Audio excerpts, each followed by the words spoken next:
Hello friends, welcome to run study. Current affair lecture series का ये दूसरा video है। इसके पहला एक वीडियो आया है, यदि आपने उसे नहीं देखा तो उसे भी जरूर देखिए। दूसरे वीडियो में भी हम 10 क्वेश्चन को करेंगे और एक जो जिला, जैसे कि हम हर वीडियो में करने वाले हैं, तो एक जिले को हम कवर करने वाले हैं। ठीक है, इस लेक्चर सीरीज में हम जो पिछले एक साल का करंट अफेयर है उसे कवर करने वाले हैं। जैसा कि अब नोटिफिकेशंस एग्जामों के आना स्टार्ट हो चुके हैं, तो जाहिर तौर पर नवंबर या दिसंबर में सारी एग्जामें होंगी। उस एग्जाम में करीब एक साल का करंट अफेयर हमें कवर करके रखना है, तैयार करके रखना है, क्योंकि एक साल का करंट अफेयर हमारी एग्जामों में आने वाला है। तो इसीलिए ये लेक्चर सीरीज स्टार्ट की गई है, ताकि हम एग्जाम समय तक हमारा काफ़ी कुछ करंट अफेयर प्रिपेयर कर ले। तो यदि आपने चैनल पे पहली बार विजिट किया है, अभी तक चैनल को सब्सक्राइब नहीं किया है, तो चैनल को जरूर सब्सक्राइब कर लीजिए, क्योंकि ये बहुत ही इंपॉर्टेंट लेक्चर सीरीज है आपके लिए। इसका एक भी वीडियो आपको मिस नहीं करना है। ठीक है, तो स्टार्ट करते हैं आज का हमारा ये वीडियो, जिसमें हमारा पहला क्वेश्चन है, भारत के सबसे पुराने भालू जिसका नाम था गुलाबो, इसका निधन हो गया है, तो वो किस राष्ट्रीय उद्यान में इसका निधन हुआ है? मतलब ये गुलाबो जो था वो कहां पर था? तो इसका आंसर आएगा वन विहार राष्ट्रीय उद्यान, जो कि भोपाल में स्थित है। वन विहार राष्ट्रीय उद्यान कहां पर स्थित है? भोपाल में स्थित है। यहां पर भारत का सबसे पुराना भालू था, उसका नाम था गुलाबो, तो नाम भी याद रखना है आपको, और किस राष्ट्रीय उद्यान में इसका निधन हुआ है ये भी आपको याद रखना है। कूनो राष्ट्रीय उद्यान के बारे में आप जानते होंगे। कूनो राष्ट्रीय उद्यान में प्रधानमंत्री मोदी जी के जन्म दिवस पर चीतों को लाया गया है नामीबिया से। 8 चीते आए हैं। ठीक है, तो ये भी आपको याद रखना है, क्योंकि कूनो राष्ट्रीय उद्यान बहुत ही इंपॉर्टेंट हो जाता है, जो कि श्योपुर में है। ठीक है, यदि भोपाल के वन विहार राष्ट्रीय उद्यान की बात करें, तो ये एकमात्र ऐसा राष्ट्रीय उद्यान है जो कि वन विहार भी है, चिड़ियाघर भी है और सर्प उद्यान भी इसमें पाया जाता है।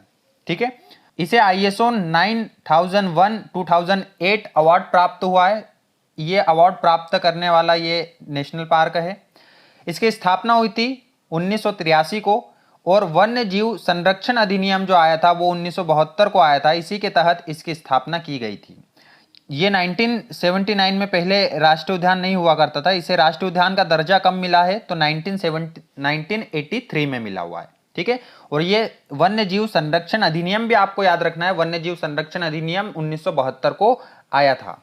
ठीक है ना, ये साथ में अधिनियम भी अब आने लगे एग्जाम में, तो ये भी हम याद करते हुए चलेंगे। तो पहला वन्य जीव संरक्षण अधिनियम 1972। ठीक है, अब देखिए इसमें आया है भोपाल, तो भोपाल के बारे में हम जानकारी प्राप्त करते हैं। सबसे पहले देखिए मैप में, ये रहा हमारा प्यारा सा भोपाल, बीच में एकदम पड़ेगा आपको भोपाल, है ना। और भोपाल के आसपास के यदि जिलों की बात करें, तो भोपाल के आसपास आपको इसी से लगा हुआ मिलेगा सीहोर। सीहोर पहले जो भोपाल था वो सीहोर जिले में ही आता था। 1972 को ये भोपाल जो है वो अलग से जिला बनाया गया और मध्य प्रदेश की राजधानी भी बनाया गया। ठीक है, इसके बाद सीहोर के बाद है, यहां पर लगा हुआ है राजगढ़, गुना, विदिशा, रायसेन। ये 5 जिले जो है वो भोपाल से लगते हैं, तो ये भी आपको ध्यान रखना है। ठीक है, भोपाल की बात करें तो भोपाल में मिशन 15 से 18 का शुभारंभ हुआ था, जो कि हम पहले वीडियो में हमने देखा था। मध्य प्रदेश का पहला स्काई डाइविंग फेस्टिवल यहां पर मनाया गया, और दूसरा फेस्टिवल की बात करें तो वो उज्जैन में मनाया गया। देश की पहली 5G नेटवर्क सिटी वाली स्मार्ट सिटी बनी है ये। देश की पहली 5G नेटवर्क वाली स्मार्ट सिटी कौन सी बनी है? भोपाल बनी है।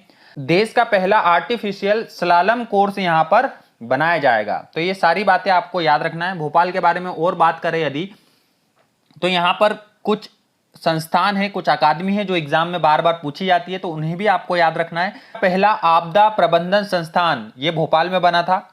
यहां पर आपको भारतीय वन प्रबंध संस्थान, जिसे Indian institute for forest management कहा जाता है, IIFM, ये स्थित है यहां पर। इसके बाद यदि बात करें तो अटल बिहारी वाजपेयी हिंदी यूनिवर्सिटी आपको यहां पर मिल जाएगी। अटल बिहारी वाजपेयी हिंदी यूनिवर्सिटी मिल जाएगी। राष्ट्रीय विधि संस्थान मिल जाएगा। नेशनल लॉ इंस्टीट्यूट मिल जाएगा यहां पर।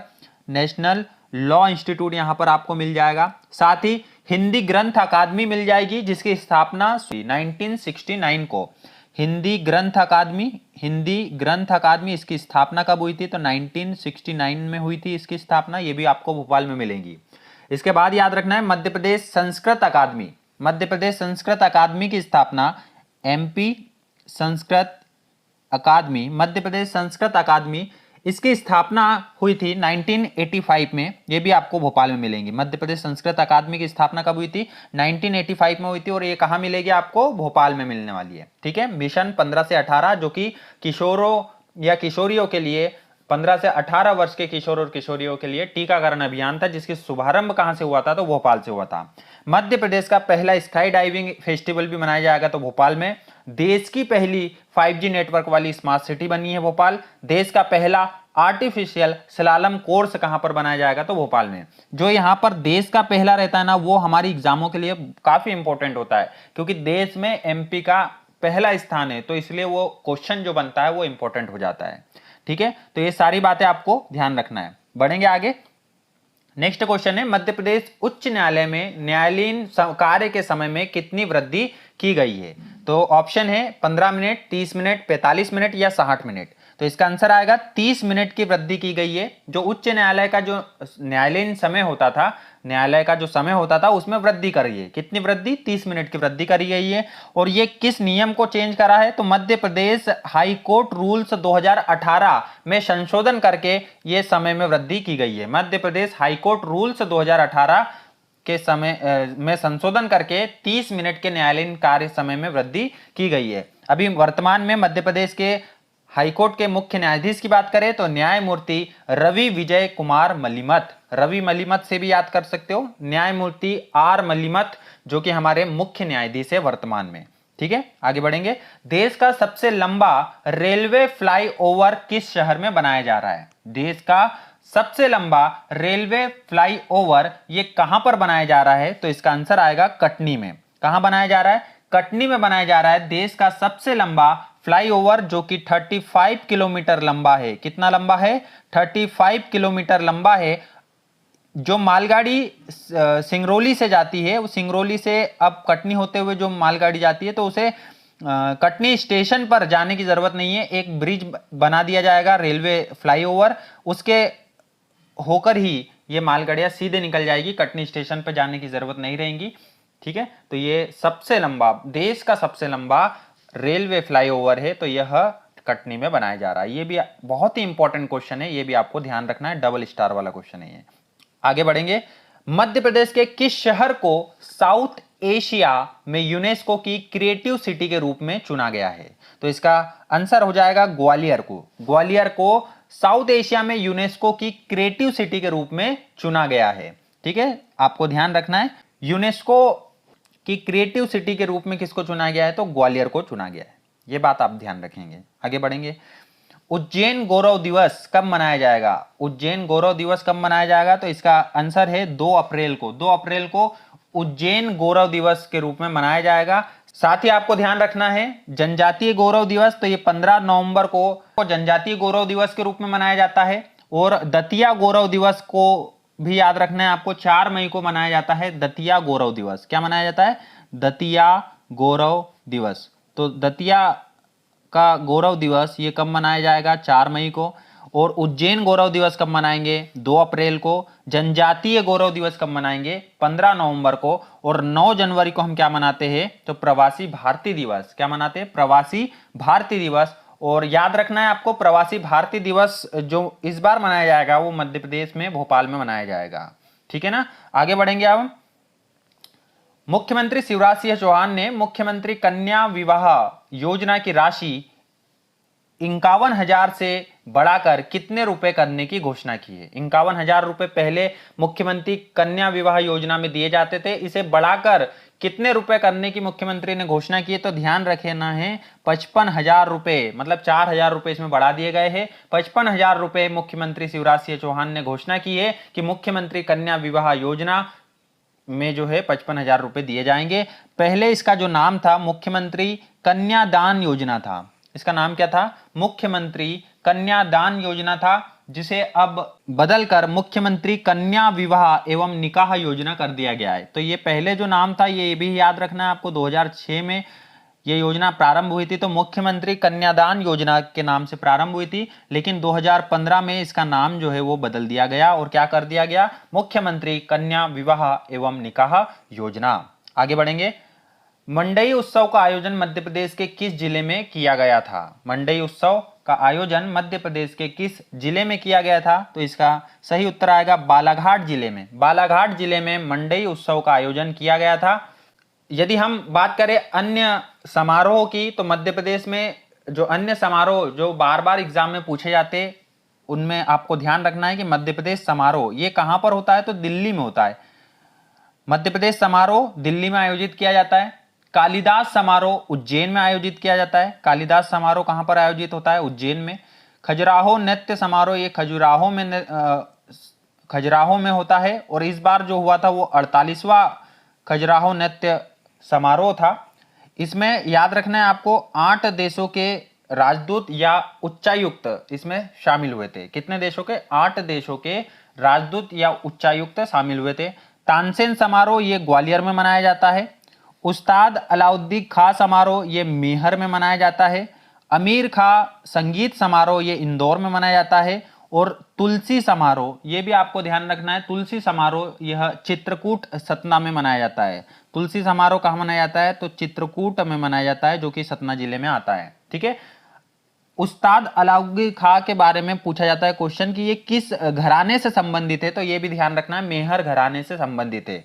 और अमीर खां ये किस घराने से है? तो इंदौर घराने से। इसलिए इनका समारोह भी कहाँ मनाएंगे? इंदौर में मनाएंगे अमीर खां जी का। और उस्ताद अलाउद्दीन खां का कहाँ मनाते हैं? मेहर में मनाते हैं। ठीक है, तो ये दोनों बातें आपको ध्यान रखना है।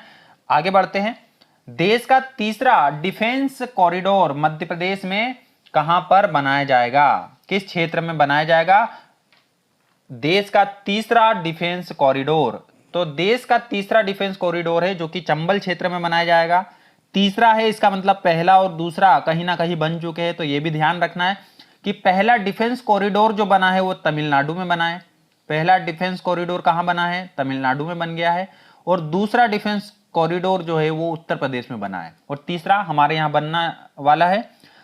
डिफेंस कॉरिडोर क्या होता है? एक रूट होता है जिसपे जो जितने शहर होते हैं, कई शहर शामिल होंगे इस रूट पर, है ना, कई सारे शहर शामिल होंगे, और इन शहरों में सेना के उपयोग में आने वाले जितने भी सामान हैं उसको बनाया जाता है और इंडस्ट्री विकसित की जाती है।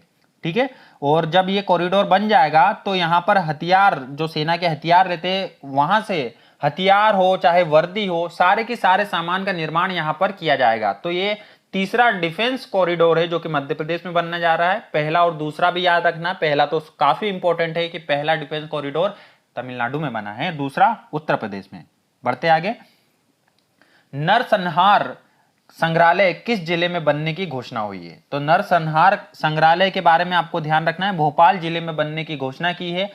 जो कश्मीर फाइल्स के डायरेक्टर कौन है? विवेक अग्निहोत्री। विवेक अग्निहोत्री के द्वारा यह घोषणा की गई है कि वह एक नरसंहार संग्रहालय बनाएंगे। कहां पर? भोपाल में। ठीक है। और भोपाल के बारे में हम जो जानकारियां थी वो एकत्र कर चुके हैं। ठीक है। एक भोपाल में याद रखना है आपको बीएचईएल की स्थापना हुई थी। बीएचईएल की स्थापना याद रखना है 1964 में बीएचईएल की स्थापना हुई थी। और ये महारत्न कंपनी बनी थी, 2013 में महारत्न कंपनी बनी थी ये। ठीक है। इसके बाद आगे बढ़ेंगे। यदि हम 10वां क्वेश्चन है हमारा, FSSAI स्मार्ट सिटी चैलेंज प्रतियोगिता में देश के टॉप 11 में से मध्य प्रदेश के कितने शहर शामिल हुए? तो इसका सही उत्तर आएगा 4 शहर हमारे शामिल हुए हैं। देश के टॉप 11 शहरों को चुना गया था, जिसमें हमारे मध्य प्रदेश के कितने शहर है? तो 4 शहर है। FSSAI का फुल फॉर्म पूछा जाए तो food safety and standard authority of India. स्थापना हुई थी इसकी 5 सितंबर 2008 को, और इसका मुख्यालय आपको मिलेगा नई दिल्ली में। मुख्यालय कहां मिलेगा? नई दिल्ली में। स्थापना कब हुई थी? तो 5 सितंबर 2008 को स्थापना हुई थी food safety and standard authority of India की। यदि बात करें 4 शहर कौन कौन से थे, तो 4 शहरों के बारे में याद रखना है। पहला था इंदौर, दूसरा है उज्जैन, तीसरा है सागर और चौथा है जबलपुर। इंदौर, उज्जैन, सागर, जबलपुर ये 4 शहर है जो FSSAI स्मार्ट सिटी चैलेंज प्रतियोगिता में देश के टॉप 11 में से 4 शहर है हमारे मध्य प्रदेश के। आगे बढ़ेंगे यदि हम, तो भारत वन स्थिति रिपोर्ट के बारे में देख लेते हैं, क्योंकि मध्य प्रदेश इस वन आवरण के क्षेत्र में देश में सबसे ज्यादा वन क्षेत्र वाला राज्य है, तो इसलिए यह स्थिति रिपोर्ट अपने लिए बहुत ही इंपॉर्टेंट है। ठीक है। तो पहले तो किसने जारी करी? भारतीय वन स्थिति रिपोर्ट किसने जारी करी? तो केंद्रीय पर्यावरण और वन मंत्री है भूपेंद्र यादव, उनके द्वारा जारी की गई है। 17वीं रिपोर्ट है ये। कौन से नंबर की? 17वें नंबर की रिपोर्ट है। और इसमें सारी बातें आपको ध्यान रखना है। जैसे देश में कुल वन और वृक्ष आवरण इस रिपोर्ट के अनुसार 24.62% है। देश में कुल वन आवरण की बात करें तो 21.71% है। देश में कुल वृक्ष आवरण की बात करें तो 2.91% है। सर्वाधिक वन क्षेत्र वाला राज्य मध्य प्रदेश, दूसरे नंबर पे अरुणाचल प्रदेश, तीसरे नंबर पे छत्तीसगढ़। और वन आवरण में वृद्धि दर्शाने वाले, मतलब पहले और अभी की तुलना में किसमें ज्यादा वन के आवरण में वृद्धि हुई है, तो पहले नंबर पे आता है आंध्र प्रदेश ने सबसे ज्यादा वन आवरण में वृद्धि की है। दूसरे नंबर पे आता है तेलंगाना, तीसरे नंबर पे आता है ओडिशा। और यदि प्रतिशत में बात करें कि जैसे राज्य है, राज्य में कितने प्रतिशत क्षेत्र में वन पाया जाता है, तो सबसे पहले नंबर पे आएगा मिजोरम, दूसरे पे आएगा अरुणाचल प्रदेश, तीसरे में आएगा मेघालय। इसमें प्रतिशत के मामले में हमेशा छोटे राज्य ही आएंगे, तो इसको ऑप्शन से भी आप कुछ जो ऑप्शन है उसको एलिमिनेट कर सकते हो। यदि बड़े राज्य है तो उसको हटा देना है, छोटे राज्यों की तरफ जाना है, क्योंकि छोटे राज्यों में प्रतिशत वनों का ज्यादा होता है। मिजोरम इसमें टॉप पर है, सेकंड नंबर पर अरुणाचल प्रदेश, तीसरे पे मेघालय। अब इसमें भी याद रखना कि तीन तीन हम क्यों कर रहे हैं, तीन तीन राज्यों को याद क्यों कर रहे हैं, क्योंकि कभी कभी ऑप्शन में आ जाता है कि टॉप 3 में इनमें से कौन सा नहीं है, तो 3 ऑप्शन दिए रहेंगे, एक उसमें से नहीं रहेगा, तो इसलिए 3-3 वाले तो आपको याद रखना है, कम से कम 3 तो आपको याद रखना ही है। ठीक है, आगे बढ़ेंगे। यदि हम कल का प्रश्न था हमारा कि उदयगिरी की गुफाएं कहां पर स्थित है, तो इसका सही उत्तर आएगा विदिशा में स्थित है उदयगिरी की गुफाएं। ठीक है, और आज के लिए आपका प्रश्न है कि मुक्तागिरी जैन तीर्थ स्थान कहां पर स्थित है। ऑप्शन है आपके हरदा, होशंगाबाद, बैतूल या बालाघाट। ठीक है, कल था हमारा उदयगिरी, आज है मुक्तागिरी, तो आपको इस प्रश्न का उत्तर भी कमेंट बॉक्स में करना है। ठीक है, तो ये था आपका आज का वीडियो। यदि वीडियो अच्छा लगे तो वीडियो को लाइक जरूर करें, अपने दोस्तों के साथ इसे शेयर करें, चैनल पे नए हैं तो चैनल को जरूर सब्सक्राइब करें। मिलते हैं इसी प्रकार के अगले वीडियो में, तब तक के लिए good bye and thank you. जय हिंद, जय भारत।